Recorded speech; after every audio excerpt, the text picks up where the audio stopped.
Welcome. This segment, I'm going to talk about my opinion on the rise of comic book movies. And what does that mean? They've been Comic book movies have been dominating Hollywood for the last 10, 12 years.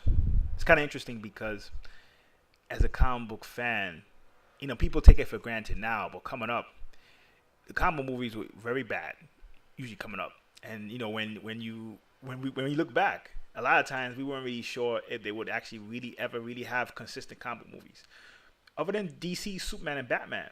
And really more Batman. Batman was consistent in terms of putting out material, and even that got bad after a while. But for a while, Superman and Batman were the only characters that non-comic book, people could actually relate to in a sense, or actually had interest in. I should say more than that. More than that.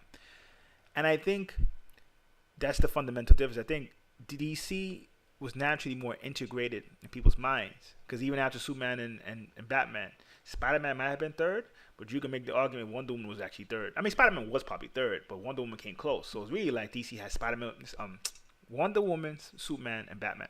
And in people's minds, if they were a comic fan, they kind of knew who those characters were. When Marvel started really coming out, even though Sony and Fox had Spider-Man and X-Men, it was really good. They were doing pretty good. But if you notice, it didn't seem like an unstoppable comic book boom until Avengers came out. And I think part of it is, I think at that point, because if you look at Superman and Batman, they kind of still existed by themselves on screen. And now I'm not talking about the anime and cartoons. I'm just talking about on screen, on the cinema. They kind of existed by themselves. When they took the chance of intertwining everything as one, I think that's what really took it to the next level, I think, for the most part, with the comic book movies. I think at that stage, the movies became the comic book universe. Because in comic books, it's like that. You're a comic book fan, any story can actually interact with another story if it's from the same universe. So when you look at it from that point of view, it changes stuff because you be like, wow, like straight up, like, it's almost like I read a Spider-Man book and I read, I don't know, Punisher, they can interact. Or if I read Green Lantern and I read Aquaman, they can interact. Like somehow the stories take place in the same universe. So that's why sometimes when people like even DC, people like even Marvel, it was because you were a fan of the universe. And the comic book fans would always be like, which universe could win, or which universe would you want to live in? And I think for the most part, what's happened is that I think for most, that represented something big, in my opinion. And when you did that for movies, it changed the game. And they did it for movies with characters that, Avengers characters in general, nobody knew. You would say X-Men, Fantastic Four, Spider-Man, all characters that Marvel doesn't even control anymore, on the cinema at least, were more popular. And now you don't really talk about the dominance in comic book movies unless it starts with Avengers at that point. And I think it's kind of funny because I have to admit, I'm going to talk about another video. I'm not really sure about Phase 3, to be honest. I'm not sure how that's going to work, but I give them this. They're very smart. And this may seem crazy. The fact that the Netflix deal, for the most part, with Daredevil and the stuff they got coming out on that, to me, that's actually very smart. Agents of S.H.I.E.L.D. on ABC, I don't even think it's going to last this season. And I have to admit, I haven't watched that much of it, but the stuff I've watched the early season, I've watched the early episodes, was terrible, but people say it got better, but I haven't really, I haven't watched it yet. But I think that represented, like he as a creator, some that we've never seen before. Because realistically, like when Edgar Wright, when he left for Ant-Man, right, people wonder why they scrambled so much. Why don't they just push it back? Well, they can't because every movie's connected to each other. So if one movie if you have like a 6-month delay in the movie, it affects the next movie. That could be an Achilles heel, I have to admit. And I would take I'll make a video for the DC movies, what I think about them later on. And I don't know if DC should follow that same, structure. They probably would. But that could be an Achilles heel, in a sense. Because in Hollywood, you're going to have delays in movies. That's going to happen. And you see, if as a director, it might be rough because you have to kind of make a movie that interacts with other movies, and you may not necessarily like that because that's kind of unknown. Like, that's kind of a new concept in a sense. Like, if I'm doing Terminator 1 and Terminator 2, okay, it's the same franchise. I can see that. But if I'm making Hulk and I got to care what the guy in Doctor Strange is going to do, it's kind of rough. So on one level, it's genius. And next level, it could be a problem later on. And I think you're going to see probably more of a problem on that. Not really. Even though I have my doubts about Phase 3, I think Phase 3 is going to go by pretty well. I think you're gonna start to see that after three. I think as if there are any changes in the studios and stuff like that, eventually it's not gonna be like forever. I think in comics lasted so long because in a lot of ways, sometimes the comic book fan represented that person that was a unique personality in society. Whether you want to call them outcasts or nerd or people who just went against the grain, whatever the case might be, because they could be come from all different walks of life. I think when you translate it to the movies, people are interested in it right now, but I think people are interested in it right now because of what it represents metaphysically. Yes, the 2012 stuff came, and nobody got their superpowers. But in the subconscious minds of many, they do sense something is happening. And when the people reach out to have an interest in comic movies, it's because their subconscious mind already knows that.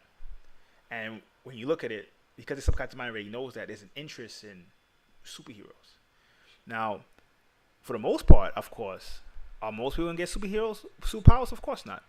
Should most people be worried about superpowers? No. I don't think anyone should be worried about superpowers, even people who might have extrasensory ability. But I do think it's important for people to expand on possibilities, like to be more aware of possibilities that could happen. That may seem hard, but it's possible.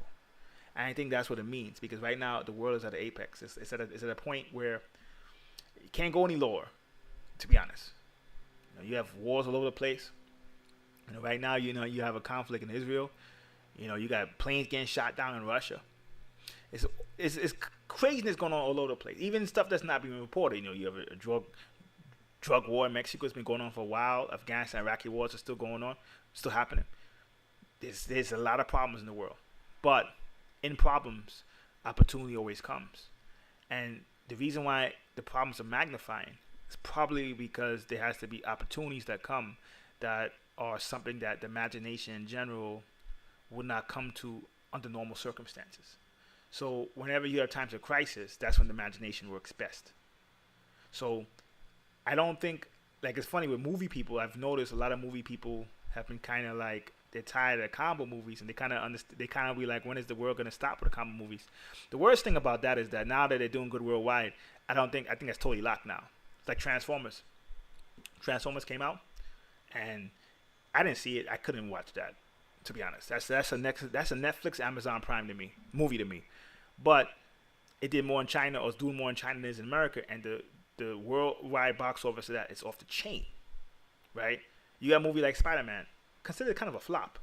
Only got 200 million in America. It still got 700 million around the world. It's kind of low compared to regular Spider-Man movies, but it just shows the worldwide audience cannot be denied, and it's just important. Sometimes more important than the American audience. So you can kind of tell the worldwide audience is not going to get tired of comic books for a while. I have to admit, if you look at the comic book stuff now, Captain America about 250 million. I'm talking about domestic. X-Men about 220. And Guardians of the Galaxy, it looks like it's tracking to 60 million. So when you see that, it's probably gonna have a hard time getting 200 million. It might get 200 million, but let's just say it gets 200 million. You kind of noticing if it's not an Avengers or Iron Man movie, the peak looks like it'd be probably between 250 and 300. Probably between 200 and 250. So it looks like it's peaking outside Avengers and Iron Man. And Superman and Batman might do really good, but in terms of the first week. But the way that is, I'm going to talk about that separate. That looks like an absolute disaster to me. That part I'm going to talk about totally separate. That looks like a total disaster waiting to happen. But it might do good at first. Justice League, it's going to probably get like a 200, 250 million. So to me, in my opinion, you kind of see the peak seems to be 200, 250 million, which is excellent. That's domestic, though. The box office internationally still seems to be growing. To me, it looks like internationally, 700 to 900 million. If that's the case, you're going to see combo movies for the next 10 years, easily. And for combo fans, even if you're a combo fan that's a traditionalist, that you hate when they change stuff, you still take it. But as a person who's into spirituality, you understand why. People are now looking for possibilities that exist that's beyond the traditional circumstances, the traditional even outcomes that most people would actually think that will happen. They're looking for something beyond that. And I think that's what it means. In terms of superheroes and superpowers, I don't really get into that. Some spiritual people get into it. They get into, And then they felt the problem with 2012. What happened? And nothing happened. Now, I'm not going to say nothing's going to happen.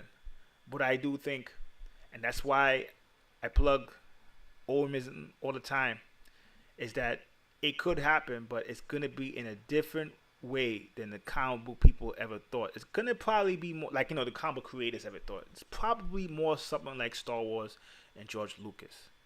The Force, manipulating the Force, which is energy. It's more like that. So the people are on the right path. But I think that actually, normally I would be scared for Disney having Star Wars, to be honest. But I have to admit, when I'm looking at the stars, how everything's lining up, Star Wars is actually more what the people should probably be into. It's more. That's actually more realistic than anything Marvel and DC could put out outside of, let's say, Marvel and Doctor Strange. To be honest. So I do think things are lining up where the world of imagination is going to start to merge with the world of reality, because in a sense, when you have science talk about quantum physics and parallel universes and time travel and all kind of teleportation, the world's already linking and becoming one to begin with anyway. So that's good news for all of us, and it should help. It should actually spark creators to actually pick up their game and create something that has a lot more traditional science, a lot more traditional possibilities that nobody else has thought about, and take our creations to the next level. So I love combo movies. I hope the reign lasts for a long time. Till next time. Peace.